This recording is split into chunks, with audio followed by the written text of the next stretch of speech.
Right. We're going to go ahead and get started. Be respectful of the time for those of you who showed up and made it early. Obviously, like I said, for anybody who is watching this recording, thank you for joining us. And of course, to those of you in the room, thank you for joining us. I'm Adam Lundy, one of the founders of Beyonder Holdings, formerly Happy Camper Capital, how many of you might know us from before. If this is your first time to one of our webinars, welcome. Glad to have you here. I'm joined tonight by two other members of our team, Ramesh Nachapan of Investor Relations and our CFO, Rick Liebman. So Ramesh, I'd like to give you a second if you'd like to introduce yourself. Hey, Adam, thank you so much. Thank you, everyone, for taking time and joining this webinar for Outdoor Hospitality Summit Fund. I just play a key role in Beyond Holdings Investor Relations. I live in Avon, Connecticut. Just for information, I've been involved in real estate for the last 15 years. And thank you.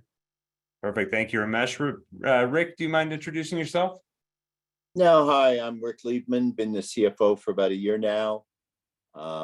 If you have any technical, accounting, or financial questions, don't hesitate to reach out. Rick at Beyonder Camp, and I'll turn it back to Adam. Okay, perfect. Thank you, Rick. As I mentioned, my name's Adam Lundy, one of the co-founders. My partner and co-founder, Justin Hoggett, can't be with us tonight. He's got some other obligations. However, I'm going to be manning the wheel. Again, some of you tonight, this may be your first time joining us. Again, thank you so much for doing so. I do see a couple familiar faces and names, so appreciate those of you who are making it back again tonight. Of course, this is a little bit exciting because not only are we talking about the fund, which we've been working on for about a year, the Outdoor Hospitality Summit Fund, but we are introducing a new opportunity that will be joining the fund here this month. So we'll get into that here shortly. But of course, because we do have a mixed audience, I'm going to start from the top with a little bit of an economic update, just some of the things I'm seeing in the world. I'm going to talk a little bit about our industry, specifically outdoor hospitality. I'm going to talk about the company, talk about our fund, and then, of course, I'm going to save the best for last and introduce the Alabama opportunity that we're working on right now that we have to share with you today. So first things first, like I said, I want to give a little bit of an economic update to you. This is stuff I'm seeing. This is stuff I'm catching in the news. And it's stuff that I think is important for everybody just to be aware of and to note.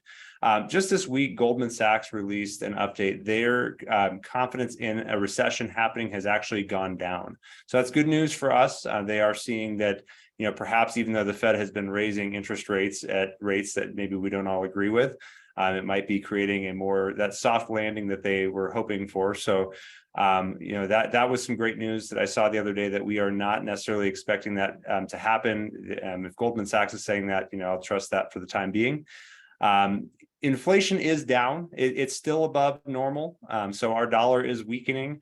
But fortunately, we are headed in the right direction. That said, I find it concerning, of course, when my money is losing value every single month, which is why I believe it's important to consider investing in hard assets. The final piece of news that I want to mention here, and this is, I've heard mixed stories on people who are familiar with the BRICS alliance. That is Brazil, Russia, India, China, and South Africa, who are all joining right now to form a new currency, gold-backed currency, and they're creating some momentum. They've actually got about 40 other countries who are joining with them right now in creating this. This is, I guess, spelling good news for gold. Any gold investors in the room, you guys are probably going to do pretty well, for holding on to that, because these guys are scooping up gold quickly. But I have concerns, of course, about what this is going to do for the dollar. And all this to say, I think that whether you invest with us in outdoor hospitality and campgrounds, like I would prefer you do, but regardless, I think it drives home the importance of investing in hard assets, real estate, commodities, precious metals, even cryptocurrency, if you have the tolerance for that. These are just the things that are on my radar. If you have any thoughts or questions on that, I'd love to see them in the chat, and we can maybe address those at the end. But that's just what I'm focusing on right now. So I want to talk to you about my favorite asset, which is outdoor hospitality, real estate. This is investments in real estate and also in business. This is a big industry. This is one that has been growing for some time. It happened to get a big accelerator from COVID in 2020, but it was already on the upward trend. This is an industry that's got over 93 million campers in our country right now, who are using campgrounds and different places to go out and enjoy their vacations or weekends away. There are a number of campgrounds in the country that are owned by federal, state agencies, municipalities. We specifically focus on those that are held privately. So there are over 16,000 privately held campgrounds in the country, and this is a $9 billion market cap business. This is a big business. A lot of room in there and a lot of room to grow. There's overwhelming demand in the space right now. They can't even meet the needs of all the users in that space. So who are the users that we see in the space? There is this, I guess, common, thought that people have that it's mostly retirees. A lot of people picture the grandma, grandpa who are in the big RV hitting the road, but reality, I've got some data to support this. I'm going to share with you momentarily here is that we've got two other big groups in the space as well. Those are families. A lot of them are young families, and we've got digital nomads. These are your millennials, your Gen Z, who are taking to, some of them are full-time RV, some of them are just getting out and enjoying RV travel and camping. So those are the main user groups, but to put a little bit of data to it, this data came from the KOA North American Camping Report. If you're familiar, KOA, that's the campground franchisor that you've probably seen on some campgrounds out there. They are a direct competitor of ours, but they do provide some outstanding industry data.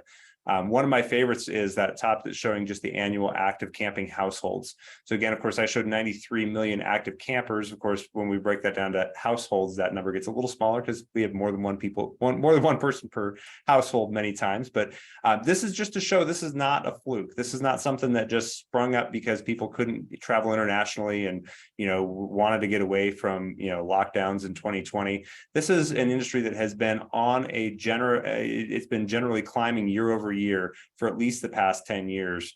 It just happened to get a big accelerator in 2020, and it's one that has continued forward. So we have an overwhelmingly large user group of campers. The other data that we sometimes share comes from the RVIA, which is the RV Industry Association, who makes, basically who represents the companies that make the recreational vehicle units. They, of course, saw tremendous increases in their sales in 2020, 2021. They saw a little dip in 2022. That's just because they were coming back down to what would be a normal trend. But the number of campers has trended upward. The other thing to make note of, as mentioned, of course, the generations. That's going to be the chart in gray on the bottom. We've seen an overwhelming number of millennials. And if you look just from last year, Gen Z took a huge market share, coming in strong in the camping world. So, really good supporting evidence to show this is not a trend that's dying off with grandma and grandpa when they stop traveling and stop camping. So we do have a good base. Actually, 70% of our users right now are 40 and under. So that's a tremendous piece of data for us, just to show the sustainability of this user group. Of course, 2023 is a new year. We've been in a softening economy for the past, roughly 2 years. We have seen some acceleration in our space last year, but of course, the question is to be begged, what is going to happen as we go into another year? Is there going to be an impact in our industry? This is survey data, the green chart on the right. But some of the stuff we are seeing, and if you've been to one of my webinars before, you've heard me preach this already. There are, airline prices are up right now. They're up substantially over where they've been over the past few years. There are a lot of people who are opting to replace other forms of travel with RV travel and camping. So these are folks who are saying, well, you know what, I'm not going to take that, those cross-country trips I was planning this year, these international trips. Instead, I'm going to get out and camp in my backyard. Fuel prices are coming down. That's getting people to expand their base, how far they're willing to go to travel. Fortunately, we didn't see a huge impact from high fuel prices last year. I'm confident that we're probably going to see a lot more people traveling interstate this year as the fuel prices start to come back down to something that's somewhat normal. Only a few people actually said that they would take fewer trips or maybe not camp as much. The overwhelming majority of people said they wouldn't change, or that, of course, like I said, they would replace other forms of travel with that. So all good news for our industry, the camping and outdoor hospitality space. So we solve problems at Beyonder Holdings. We solve a few problems for a few different groups of people. One of those is going to be campers, one is going to be campground owners, and then the third, of course, the most important for me is going to be the investors as well too. And the number one for campers are finding the places that fit their mold. Again, a lot of these people are younger folks, younger families who are out there. They will have kids. They want, good amenities that are in place for their kids to play on. They want, good facilities to use, good bathrooms, laundry, the things that they need. Great Wi-Fi is important. A lot of these folks are working while they're taking these trips. They're not just taking the weekend getaway. They're taking the week getaway or the 6 months on the road traveling around, and they need to work while they're doing it. So the Wi-Fi is one of the most critical.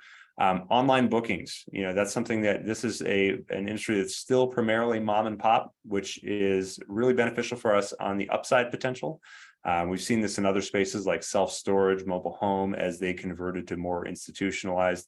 It did drive the values up. That does help us out in the long run. But again, a lot of those mom and pops just don't have the technology or the skills to put together an online booking system, get one up and running. So again, those are some of the main challenges that campers are experiencing when they go to the campgrounds. But of course, let's talk about the campground owners, because that's one side of it too. We are a real estate acquisition company. We are buying campgrounds. From owners, we're interfacing with them every single day. And what we see oftentimes is that these folks, they're running a business and they maybe aren't budgeting for improvements. They often aren't saving money away. They're pulling all the money out of the business to live on, to save for their retirement, but not leaving enough to modernize their campgrounds, get them up to spec. So we do see a lot that are very depressed, outdated. They don't have the amenities people are looking for. Things are breaking. We're helping them get out from under something, and usually at an advantaged price. Again, that it's that challenge of adding, the technology solutions in place, finding people.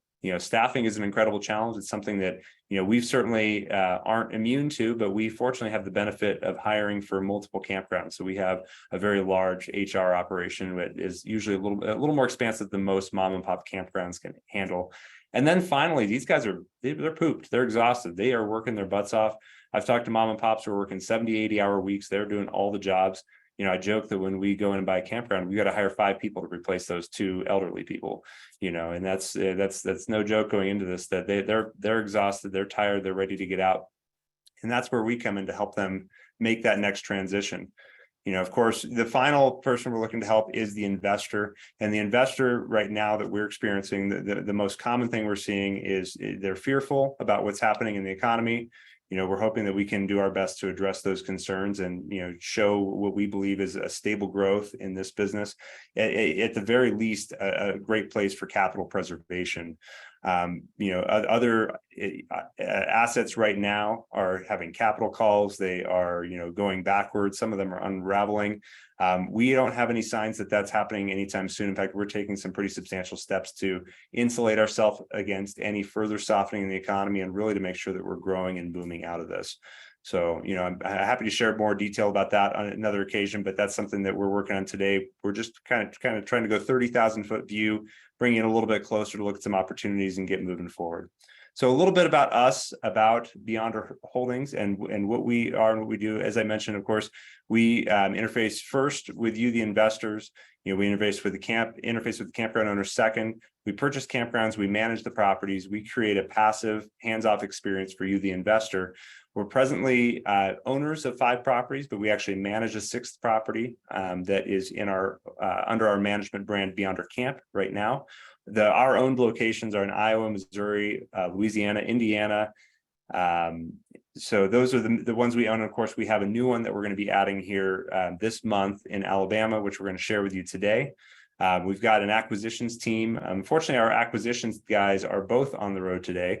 I happened to pick a day when most of our team was not available for this, but typically I'd introduce you to Brad Claudianos and Tim Puffer, who head our acquisitions team. They've got a great pipeline of deals that are coming up, a lot more opportunities we're going to be looking to put into the fund. So we've got 4 right now that are actually under LOI, and we've got 1 that's under contract. We're almost 2 under contract, possibly by tomorrow morning. We'll see where we're at with that. And of course, our mission is to get to 100 campgrounds. We are looking to rival KOA, which even though KOA does not own very many campgrounds, they own a few, most of them are franchised. We are looking to be a household name. That is the mission of Beyonder Camp, for the camping experience that we provide to the end user. And of course, what that translates to for our investors and everybody else who comes along with us. Okay, so talk a little bit about the acquisition strategy and what it is we are looking for in campgrounds. There are a lot that have been for sale in the past couple of years. We're specifically looking for some that fit a model for us. Obviously giving mind to the fact that our investors come first in this and are expecting us to bring great opportunities that are going to give good returns for them. We are limiting more, we're walking away from more opportunities that come across our plate than we're actually moving forward on regularly. We're looking for places that have some quick turnaround potential. Obviously, if they're being mismanaged, that's one of our favorite ways to get in. We're looking for opportunities where we can add some amenities in, expand, add additional RV sites, or even new stays that have not existed yet. Like, for example, marinas are a space that we're in now as well too. And just anything that we can do to improve the efficiency. And some of that comes from having a central management company where we can decentralize a lot of the services from the campground, things like marketing, HR, really allowing the managers of the campground just to focus on running the campground, giving guests a great experience, leading their team, and letting us handle all the behind the scenes work. It creates a lot of efficiency, which does create a lot of cost savings as well too. So when we go into a campground, we're looking for ways that we can increase the revenues by at least 50 to 75% over the time that we're holding the property, sometimes even greater than that. In fact, the opportunity I'm going to be showing you today is one of those examples of one that is greater than that. So here are a couple examples of properties that we have already closed and are in our portfolio right now, and some of the opportunities that existed in those. Beyond a Marina at Sterritt Creek, we closed last summer. That is on Truman Lake in Missouri. That is when we bought it, was a 285 slip marina, 100 site RV campground, 40 room motel with restaurants and bars on the property. The opportunity for us there was to add more RV sites and add more slips to the marina. So that's one that we're actually in progress on. The new dock and the marina is in with the new slips. We're currently working on the engineering to get the new sites in. Beyond Our Getaway Rising Sun. This is just outside of Cincinnati, Ohio, just across the Ohio River in Indiana. Rising Sun, Indiana, to be specific. The opportunity there is we had some acreage that we were adding 36 new RV sites to. That right now is also in engineering, just waiting on getting the final plans back so we can move ahead with production on that. Beyond a Resort Cajun Moon, this is the first property in the Outdoor Hospitality Sun and Fund, which you are here today to hear about. This is in Sulphur, Louisiana, which is near Lake Charles. We actually were working on an original plan to purchase acreage next door to expand onto. As we delved into and got closer to the completion of the purchase in our due diligence, we ended up terminating the contract we had on that land. It was just infeasible to build on due to some easements that were in our way.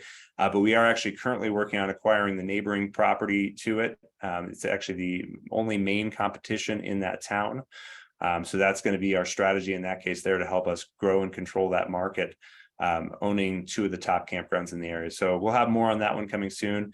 That's the one that I said, could be our second under contract very soon here. So we'll have more hopefully on that soon, hopefully on the next webinar.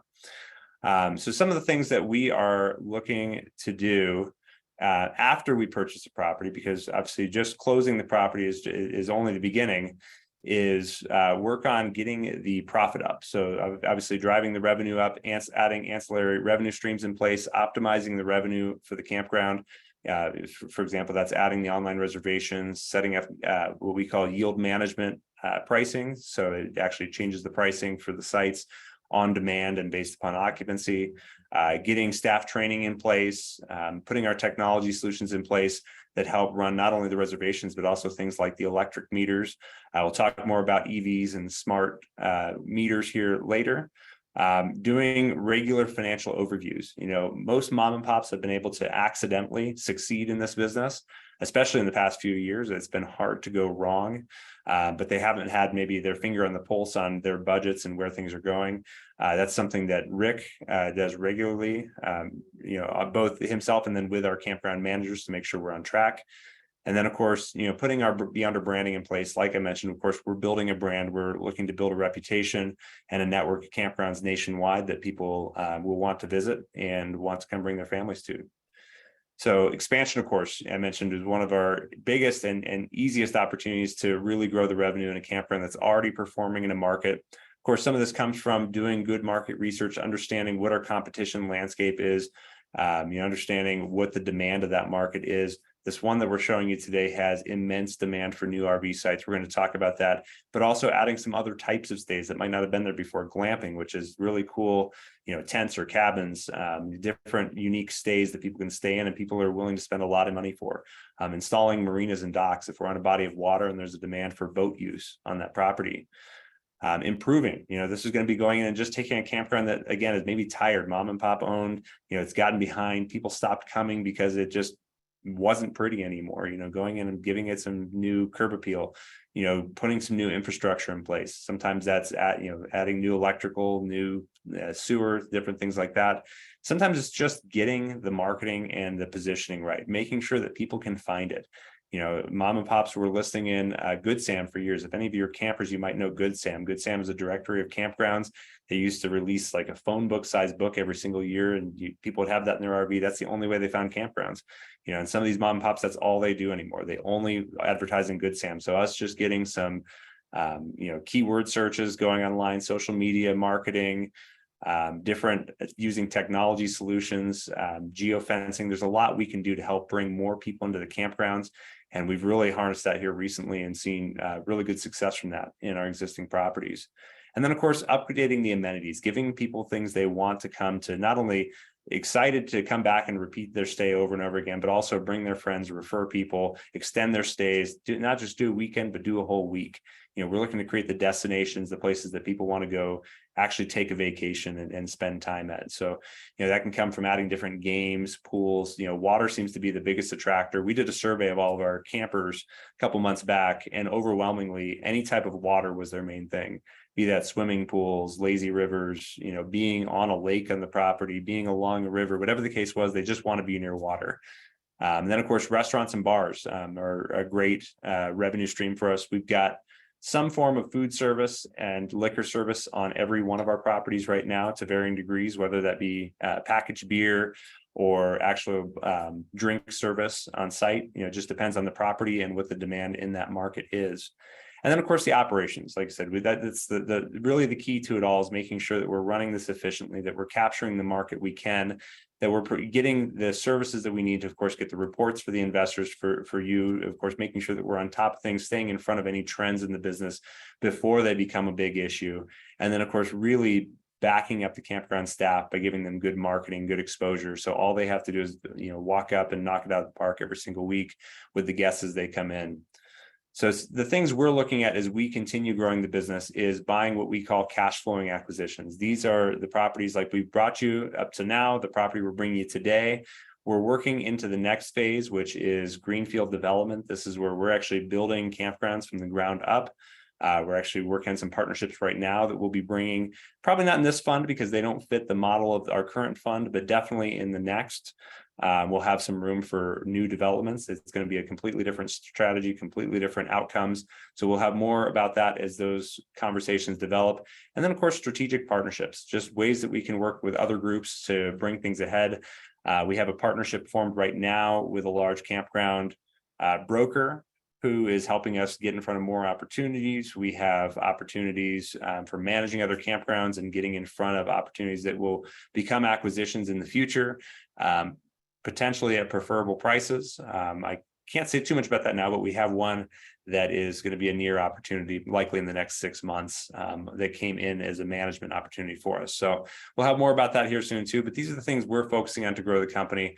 Of course, you guys know me already from tonight. I'm Adam Lundy. Justin Hoggett, like I mentioned, couldn't be here, but we can't do this without our team. I'm really proud of the people we work with. And just to let you learn a little bit, of course, about the people who are behind this operation, who are making this happen. I wanted to introduce, I can't be here tonight, unfortunately, but Don Spafford, who's one of our critical partners. Don has been instrumental in growing this business, bringing in some really great team members, being very thoughtful about the investors he works with. Rick, of course, you met, our CFO. He's the one who keeps us on track, keeps our numbers in the columns and rows that they need to be in, and keeping us on budget and on track with where we need to be. April, actually, I have not updated her title on here yet. She's actually now our operations manager. She had a promotion last month. She's the glue that holds our home office together and really keeps everything from the acquisitions and investor relations sides you guys see here all the way to our operations side, managing these campgrounds on track and really putting all the pieces together, making everything cohesive. We'd certainly be lost without April. She's been outstanding. Brad and Tim are our acquisitions team.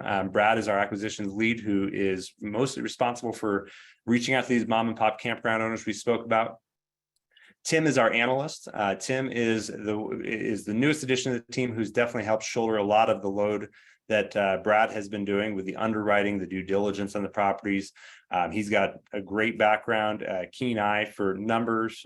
He's wizard with a spreadsheet. So we're super grateful for Tim. Of course, Ramesh has been an outstanding member of the team, investor relations. Some of you here tonight, I recognize are friends of Ramesh's. So thank you for joining us tonight. Chad is our director of construction and projects. So when we go in and we buy one of these campgrounds, we go in with a massive capital improvement plan. We're going to share just some bullet points from this one tonight, just so you can understand some of the things we're going to be working on. Chad's the guy who's making that happen. So after closing is when Chad comes in and picks up that plan and starts executing on it, starts getting the quotes in place that we need, the contractors lined up, overseeing those projects through to completion to help keep them on track and on budget as well too. And then of course, Ting Ting and Elmar are also investor relations members of our team. Some of you tonight may be invitees of Ting Ting and Elmar. So thank you so much for joining us tonight. So that's it for the team. Just share a little bit about, like I said, we are in a competitive landscape. I'm a capitalist through and through. I'm a believer in competition being good for all of us. We all grow together and we challenge each other to be better. I mentioned, of course, some operators like K-Way and Yogi Bear. These are guys who you've probably seen around all over the nation. They've got their names on campgrounds. They are a franchisor, but they are somebody who we're competing with on the operation side.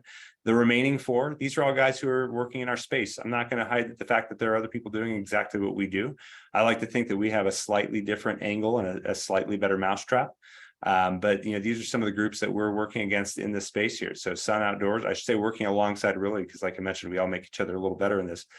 Spacious Skies, Climb Capital, and Equity Lifestyle. So that's just some of the people we're working against. But ultimately, like I mentioned, we're setting goals that are creating outstanding investment opportunities in really fun properties. I'm excited about the upside potential in this that we have just from growing the cash flow in these properties. I'm excited about what we're able to offer as potential and projected outcomes on these properties as they go forward. Some of the things we're looking to do, of course, growing those profit margins, growing the cash on cash that's available to investors, getting benefits like accelerated depreciation. We had some outstanding cost segregation studies done last year on our portfolio properties. Is 75 to up to, actually in one case, over 100% of our purchase price back in bonus depreciation. Absolutely tremendous. Even though the IRS has changed those rules a little bit on that this year, we still expect that we're going to be seeing asymmetric depreciation that compared to other players in the industry. So the Outdoor Hospitality Sun and Fund, for those of you who have not been here before, is our current investment opportunity that we are working on. Our first properties, for those of you who've been with us for a while, were individual syndications. Last year, we made the decision to launch the Outdoor Hospitality Sun and Fund as a way to help create some diversity within a single investment. So an investor can come in with one single investment in multiple properties. Right now, we do have just one property in the fund, but we are currently adding the second to it.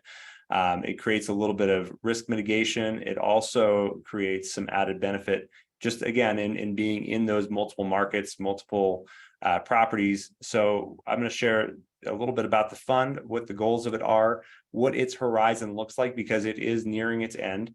We did structure the Outdoor Hospitality Sun and Fund to be up to $25 million of equity and raise. We created it to purchase campgrounds as it grew in size.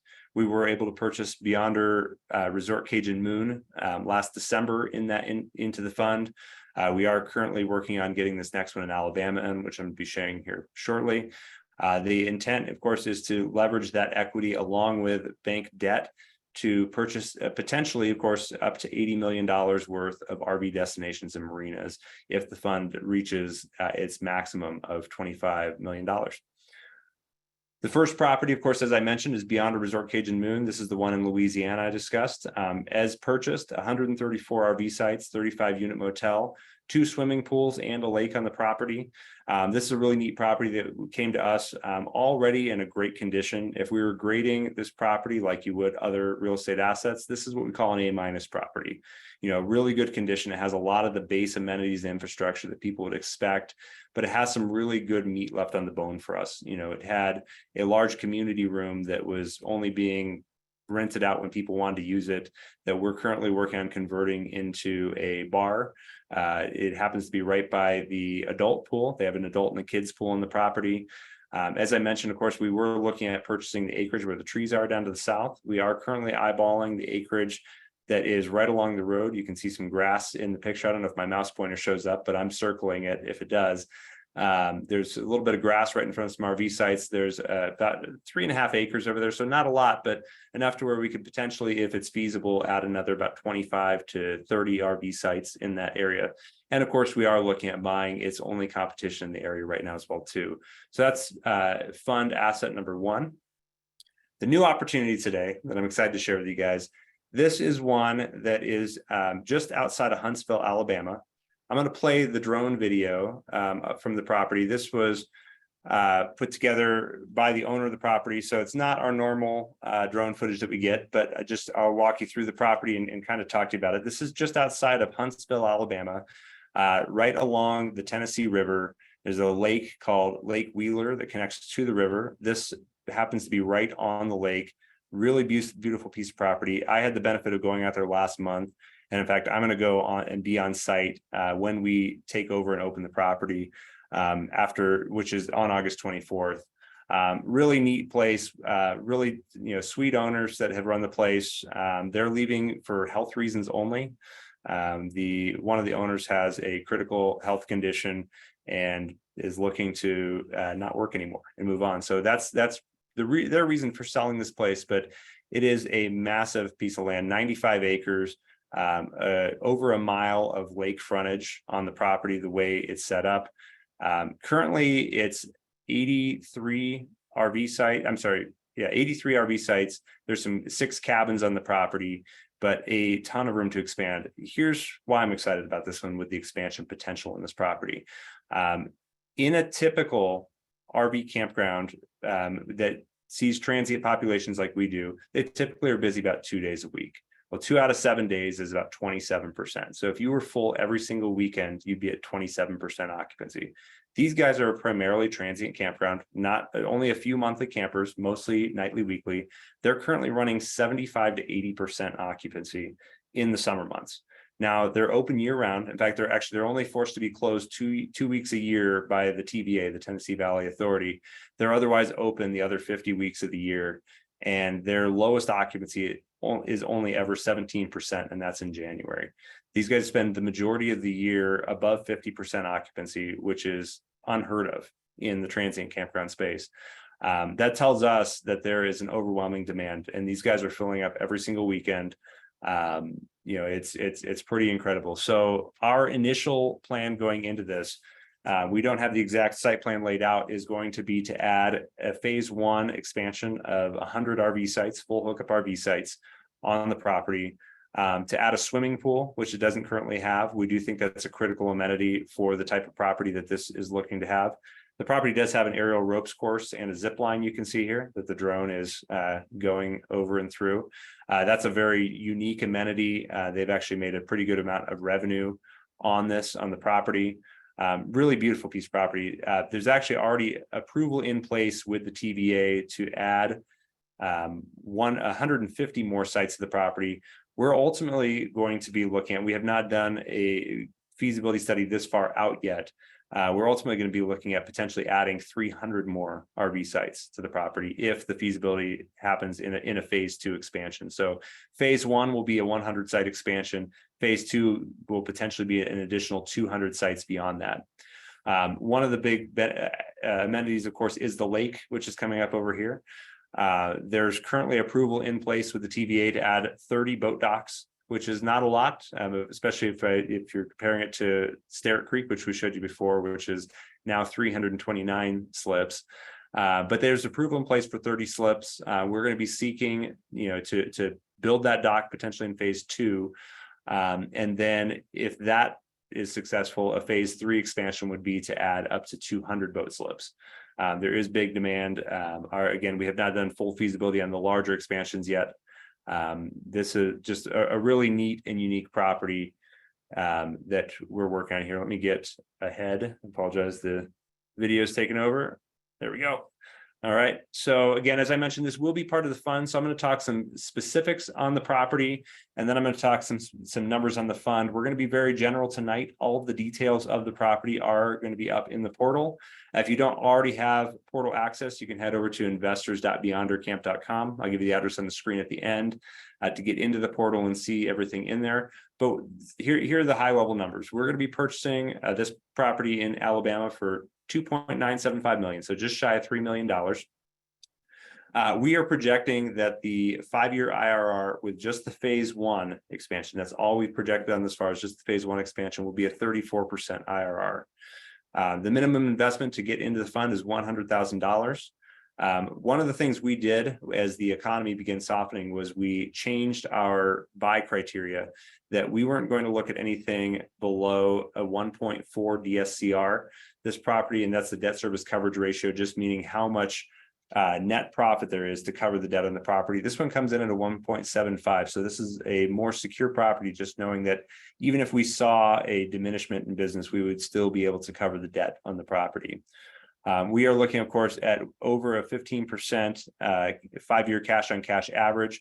I'll show you some projections here shortly that are going to skew that number a little bit, just because they do include a planned refinance event that we will have in the hold of this property.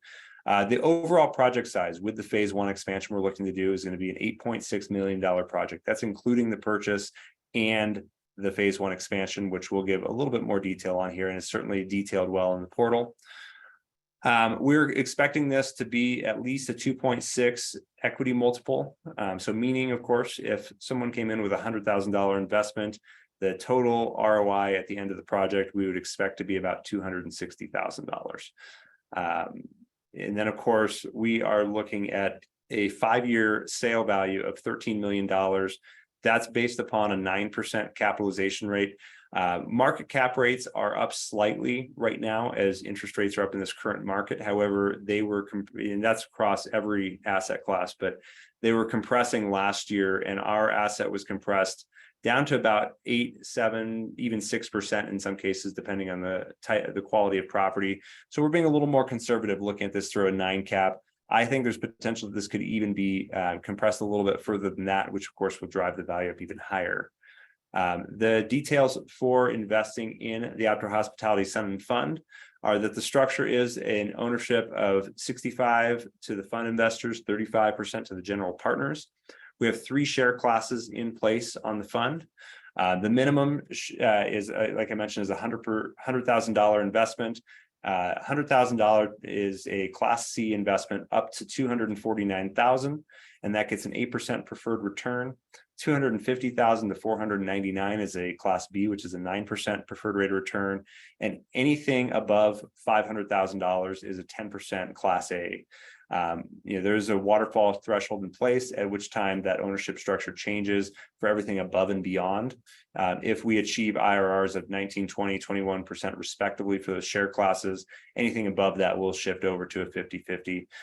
We do pay distributions on a quarterly basis after the first full quarter of property ownership, meaning, for example, if a property is already in the fund, like, for example, the one in Louisiana that's been in since December, that will continue giving quarterly distributions as normal. But when we add this Alabama property, since it's going to be in the middle of Q3, until after Q4, we will not give a distribution for that property or analyze it for such. So that's just something to be aware of course, because in some cases we've had where we only own a property for 2 weeks of a quarter. And usually when we're getting started on a property, we're deploying a lot of capital. Although, of course, the goal of the cash flowing property is to have one that is making money. We do have to get the business stabilized and get through a full quarter first.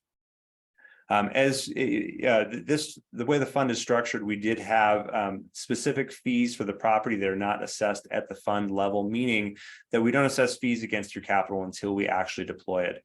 So if for some reason we were unable to deploy the capital in return, it would not take any fees from us of any kind. So we do just assess the fees as the property is purchased. We are taking a 3% acquisition fee on the purchase of the property, a 1.5% asset management fee, a 7.5% property management fee, and a 1.5% loan financing fee. So that's going to be for guaranteeing the debt and also guaranteeing the refinance as that comes along as well too. Okay, so the numbers for this property, just as I've mentioned, of course, and I apologize, I misspoke on the number of our RV sites. It's 73 RV sites. I may have said 83 before. 73 RV sites, 5 cabins, and 11 tent sites for a total of 89 sites. I knew I had 80 in my head for a reason.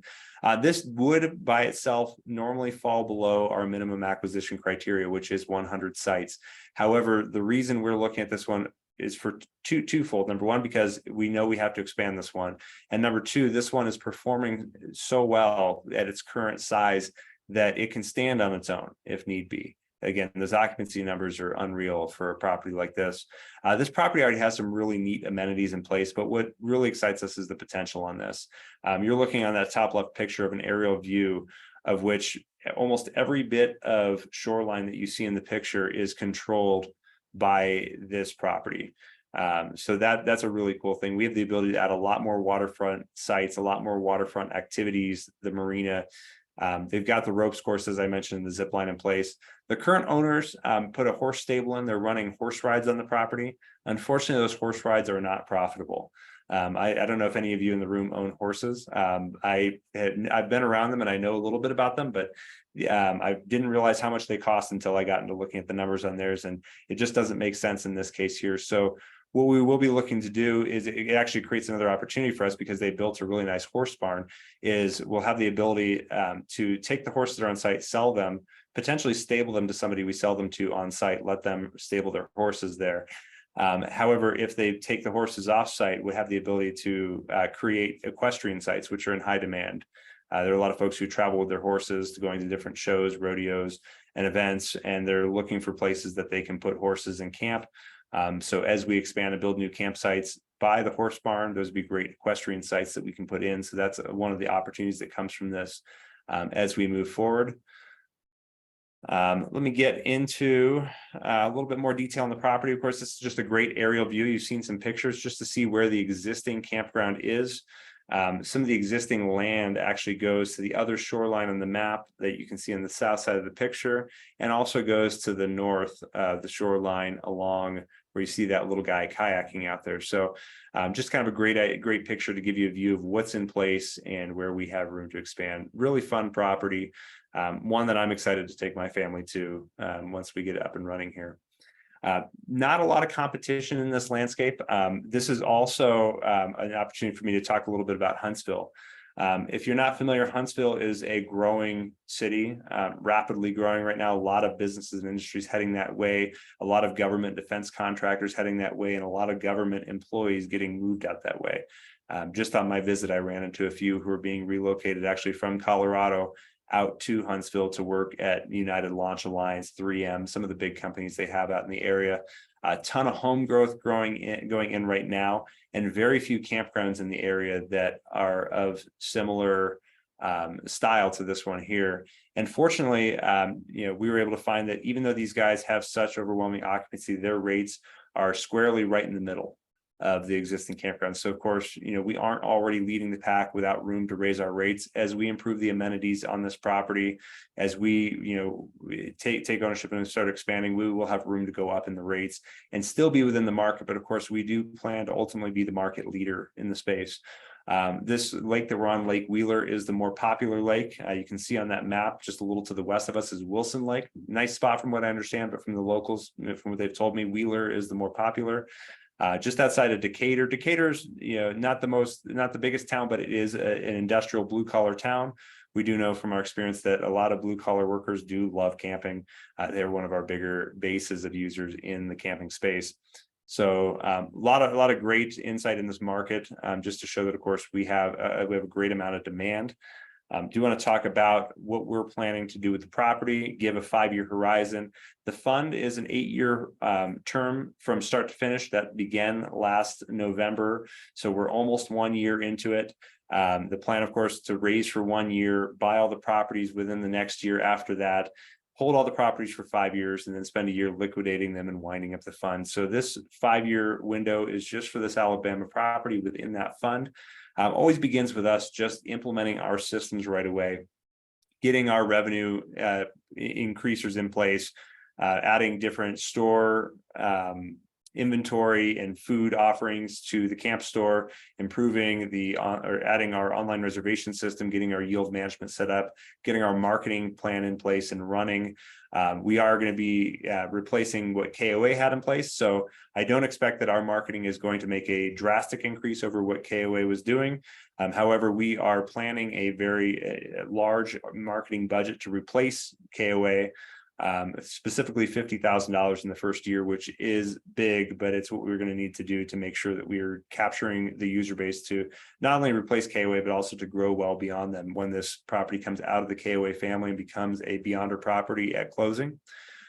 Within the first year, we're going to begin building 100 RV sites. As I mentioned, of course, if feasible, we're going to look at adding 30 boat slips in place. We do know there's demand from it, just from some of the insight we've had from the TVA. We're going to explore the cost feasibility on that. We'll likely do that in the second round of fundraise, as we also look at planning for a phase 2. So year 2 is going to be when we expect to begin building sites into year 3. So we'll spend 2 years adding those 100 sites, getting a pool, potentially getting those 30 boat slips in place. We're going to spend year 4 stabilizing those, and we're going to have a trigger in place that, of course, once we've hit gotten our occupancy back up after the new sites are in place, we'll plan on that phase 2 potentially happening, year 4 into year 5, to really build this thing up and get it to where we need it to be for its liquidation and second life. So some very high level numbers just to share with you tonight. On what we're expecting the revenue to look like. You're going to see and also the investor returns. You're going to see some pretty big leaps in the revenue here. Year 1 is basically the property. It is the property as is, with what we expect the growth to be. Really neat insight about this. Of course, I mentioned the high occupancy this campground has. They had high occupancy before they added 19 sites at the end of last year. So that 73 sites they had was actually 19 fewer. So 54 up until last fall when they turned on 19 more sites. Year to date, those have brought in over $150,000 more revenue, just those 19 new sites. And their occupancy is still north of 75% right now. So that's part of what justifies us getting up to a year 1 revenue where it is. But year 2 is when we're looking to online 50 of those new 100 sites. Year 3, another 50 of those sites. So that's why you're seeing some pretty large leaps in there. As I mentioned, this pro forma does not take into account if we add a boat dock. It also does not take into account the phase 2 expansion that we could potentially do to add, an additional 200 sites afterward. We are planning on a refinance event in year 3, which is why the returns in here will look a little bit different in year 3. You see some pretty large numbers in place and these are the returns you see below the expected cash flow modeled on $100,000, $250,000, and $500,000 investments at each of those different share class levels. And then, of course, year 5 would be a sale event if we only did the phase 1 expansions on the property, ultimately yielding between a 2.6 and a 3-time equity multiple depending on the share class. If you have any, of course, further questions on this, like I said, that's something we can certainly dig into with you. And of course, we have more detailed numbers in the executive summary in the portal, which of course we'll share that address with you again. And of course, if you want us to dive into these numbers with you, we're happy to jump on a call with you afterward. I know I'm coming up on time and I do want to leave some time for some questions, but as I mentioned, of course, the address for our portal is on the screen. If you have not been in the portal before, please write it down now or pull it up in your browser, investors.beyondercamp.com. Just jot your info in there. It won't give you instant access because we do have to verify everybody we speak to, especially because this opportunity is just for accredited investors only. However, once we've had a chance to reach out to you, understand what your goals are, we'll get you access into that portal right away so you can review the executive summary for this property, the fund documents, of course, the PPM, everything is in there for you to review. But now, before we move on and before we, as we move toward our 100 properties and, we look at forming new partnerships with you guys who joined us here tonight, I'd love to know what questions we have from you and how we can help you move forward tonight. Just brief stuff, maybe not anything too high level tonight, but I do see we have one in the chat already. So I'm going to jump on that one first. If you have any other questions, you want to put them in the chat, or if you want to come off mute, I'll give you an opportunity with our remaining minutes after that. First question we had says, for clarification, are you looking to continually add properties to one fund, which will require additional regular investments from LPs to avoid dilution of shares? So that is a good question. So this fund, as I mentioned, is the Outdoor Hospitality Sun Fund. There could be some dilution from initial investors as the capital increases. Obviously, those investors who invested toward the closing of Beyond the Resort Cage and Moon, their money was 100% in that property. We've brought more money in since then. If we never brought another property in, it would create some dilution effect. But of course, as we purchase more properties into the fund with that money, we do intend to deploy it all. Then that there won't be any realized dilution because there will be more properties and more potential cash flow to go along with that investor equity. I hope that answers the question. Second question just popped up in the chat, says, taking the Alabama park out of the KOA system, do you anticipate an increase or decrease in camper nights with the change of brand? That's a great question. That's one we've had a few internal discussions about, and it's part of the reason we made the decision to allocate $50,000 toward a year one marketing plan for this property. Just to give some perspective, that's about 3 times the normal marketing deployment that we do for a new property. We know that KOA has a good marketing effort, so we know we have to replace that. Fortunately, we will have access to our campers' information for this property, and we'll have the ability to market to them and, of course, let them know about the change of name. We're going to do some very big marketing efforts in Huntsville, Birmingham, and a few other nearby MSAs just to make sure that we're capturing potentially new campers who hadn't seen the property before. But yes, we have a great deal of respect for KOA, and we know they do a good job. So, we know we've got to make sure we step up the efforts on this one to increase that number of campers and certainly not see it decrease. Third question that came in says, is the Alabama property currently under seller financing? If so, what rate? Good question on that one. We were not able to negotiate seller financing on this property. We do have a bank loan coming in. Bank debt is not favorable at the moment, but we were able to, even despite the higher rates that we're seeing right now, this one still underwrote very well. The loan that we have on this one is a 7.75% with a 25-year amortization. So that's a pretty decent note at this point in time. That we are anticipating that's why we're anticipating a 3-year refinance on this one. And in that event, of course, we'll give some cash back at that point too, provided we're hitting our goals and the interest rates make sense where we're at, but that is the intent. Have a new question here. Projected break-even occupancy range is 80 to 109%. Isn't the average occupancy currently much lower? I apologize that if I don't understand the question on the occupancy there. If you don't mind coming off mute, I'd be happy to discuss that with you. In your slide, the investor returns and sources and uses. Yes. It has from year 1 to 5, and the break-even occupancy says that year 3 it's 80.8, year 1 is 109.6. But somewhere before that, didn't you say that the occupancy is 50% or somewhere more than 50%? Sometimes in Jan it's 17%. Right. Yeah. So their year-round occupancy is. Adam, can you go to that slide? I don't think it's occupancy. Let me. I think it's the investor returns. Unless it's missing. See here. Yeah, that is a return. Oh, it says break-even occupancy. Let me see here. Okay. It's a spelling. You know what? I apologize. We edited some numbers last minute, and it looks like I may not have edited those properly. Good catch on your part. I do appreciate that. Okay. Obviously, that is not the case because we will not be able to fill to 109%, unfortunately, no matter how hard we try. So I'm embarrassed that we didn't catch that one before we went live with this today. Like I said, we did make some edits, so that one got missed on my part. So no, I will actually make sure that we have the right break even occupancy in the portal. So I'll be checking that right after this and getting that out. No big deal.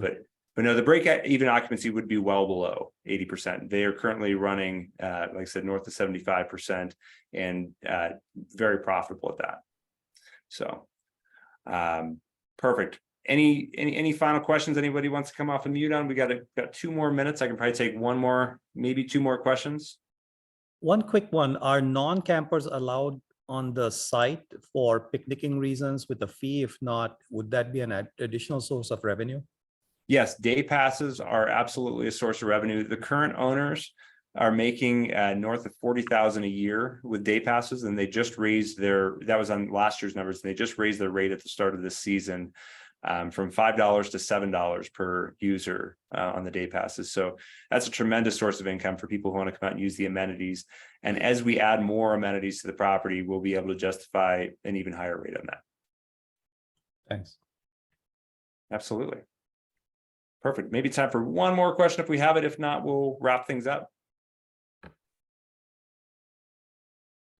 All right. Adam, I just want to inform people on the call, there is a lot of momentum on this property as far as the investments goes. So we should be able to wrap it up on a timely manner on closing, as long as everything else goes okay. That's correct. We actually have the ability to close this one right now based on what's in the fund. We are still working toward achieving what we need to get the full business plan in place. In fact, the only thing at this point that could delay closing is the TVA. It's a government entity, and they are still working on the land lease on this one here. As soon as we get that back, we'll be able to get this one a little bit closer to close. But yeah, I do appreciate that. Ramesh, did you have any closing words for us? And I would just ask people, if you haven't signed up in a while, just go to the portal and look at all the documents for this one, so that you are more prepared and analyze things before you start listing this out. Absolutely. I want to thank everybody for coming out tonight. I want to be respectful of your time. It is 5 o'clock. I promised I wouldn't keep you past 5 o'clock. So of course, if you know anybody who would benefit from this information, I'll send the recording out tomorrow. You can share it with them, and we thank you for coming out tonight. We hope that we can partner with you. Again, get into the portal. If you have any questions, reach out to us. Our email and our phone number are on there. So thank you, everybody. Yeah, thank you, everyone. Have a great evening. Thank you. Thank you.